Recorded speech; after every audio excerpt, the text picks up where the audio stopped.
Friendships were formed quickly in this part of the world. You had to learn who to trust. Mother Nature could be brutal. I suspected we were closing in on the time when I'd really see what she was made of.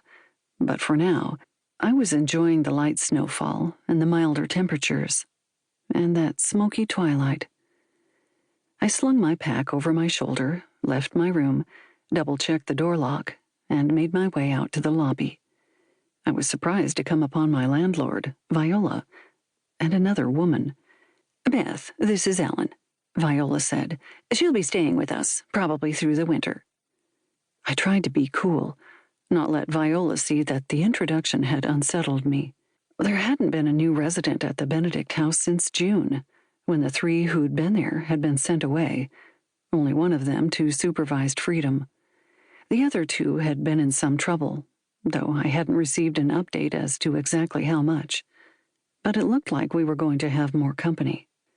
The Benedict house, my home away from home, was a halfway house, a place for parolees to spend some time under Viola's watchful eye and loaded revolver before they went to live on their own.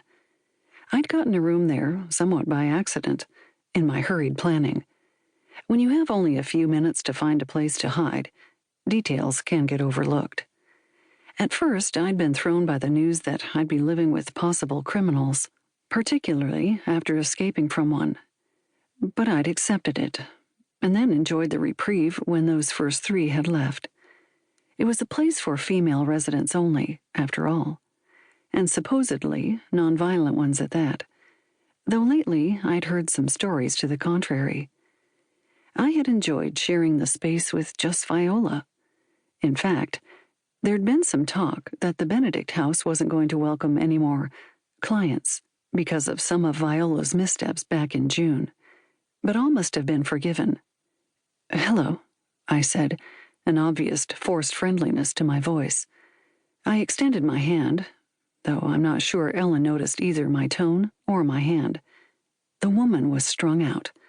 It wasn't a difficult look to recognize. Skinny, with gray skin, a blemished face, stringy hair, glazed eyes. Twitching everywhere. She didn't extend her hand, but crossed her twig-like arms in front of her chest instead, tucking her hands into her armpits. Her glassy eyes couldn't quite focus on me as she nodded and bit her chapped bottom lip. I looked at Viola. Viola frowned and shook her head once. "Ellen's going to have a few rough days and nights. Sorry if she gets noisy. She won't be able to cook for a while, but we'll get her on it as soon as possible. Until then, you're still on your own for meals." "Sure," I said. I'd been given kitchen access, but most of the time I ate at Food, our simply and aptly named local diner cafe. One of Viola's rules for the involuntary residents was cooking duty. Just like for some royalty over the centuries, she'd have them taste test the food before anyone else ate. If they didn't keel over, the rest of us could partake. For the record, I hadn't witnessed anyone keeling over. Ellen sent a confused blink to Viola. She was in for a lot of surprises. I wondered if Viola was equipped to handle Ellen's upcoming struggles with withdrawal. I was sure Viola had seen it all before, but it was going to get ugly. My landlord cut an imposing figure, a tall, stocky woman who wore her high-crowned fedora better than even Indiana Jones wore his.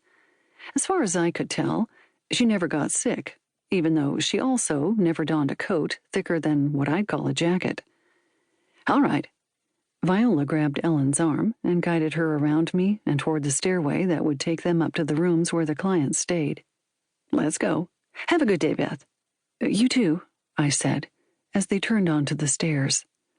Originally built as a Russian Orthodox church, the Benedict house had spent some time as a real inn, one with moose tiles in the bathrooms and thick comforters on the beds.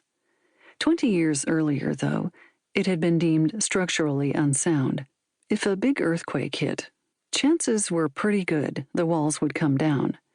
But apparently it hadn't been unsound enough to raise, just precarious enough that the owners could no longer safely welcome paying guests.